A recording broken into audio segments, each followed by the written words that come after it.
Nous avons essayé plusieurs procédures parce que la première procédure que nous avions introduite, le juge avait estimé qu'il n'avait pas le pouvoir d'apprécier les questions de fond.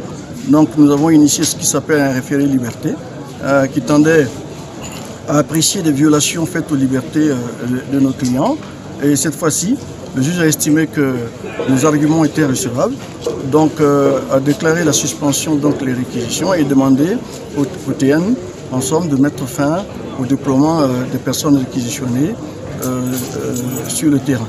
L'État, bien sûr, a la possibilité de faire appel. Nous attendons de voir si l'État fera appel ou pas. Non, ce que le juge a dit précisément, c'est que le juge dit qu'au regard du lien que ces réquisitions entretiennent avec l'expression de certaines opinions de nos clients, il peut être considéré donc que ça ne vise pas réellement la sécurisation du territoire. D'ailleurs, c'est ce que nous avons essayé, nous, à l'audience, de démontrer.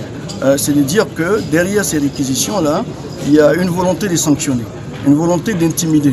Et pour nous, et je profite pour le dire, nous ne considérons pas que ce soit une victoire de nos clients, notre victoire contre l'État. Nous ne considérons pas que ce soit une victoire de certains Burkinabés contre d'autres Burkinabés. Non, nous considérons simplement que c'est une victoire du droit, globalement. Ce que nous faisons là, et nous l'avons dit, nous le répétons, ce n'est pas des individus. Au-delà des individus que nous défendons, ce sont des principes et des valeurs.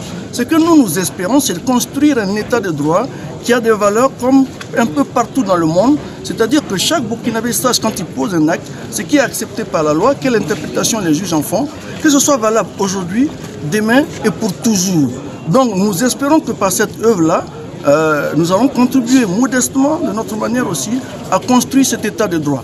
Donc c'est pas voir les individus que nous défendons. Ce n'est pas ça qui compte, c'est le principe. Si demain il m'arrive une situation pareille, j'espère qu'il y aura des gens pour me défendre. Si demain il arrive une situation pareille, même à ceux qui prennent ces décisions, c'est que nous ne souhaitons pas du tout, il faut que nous soyons très précis, nous serons là pour les défendre, parce que si nous estimons que leurs droits sont violés. Franc, honnête, ce n'est qu'une première étape, parce que l'État peut faire appel, comme il peut décider de ne pas le faire. Nous souhaitons qu'il ne le fasse pas, mais ce n'est pas nous qui allons décider à sa place. Donc déjà, si l'État fait appel, ça veut dire que nous allons repartir à un deuxième niveau pour encore rediscuter. C'est quand on aura atteint le degré final qu'on pourra dire que la décision est définitive. Donc ne soyons pas pressés. Pour le moment, nous avions perdu une première procédure, nous l'avons acceptée en tout fair play.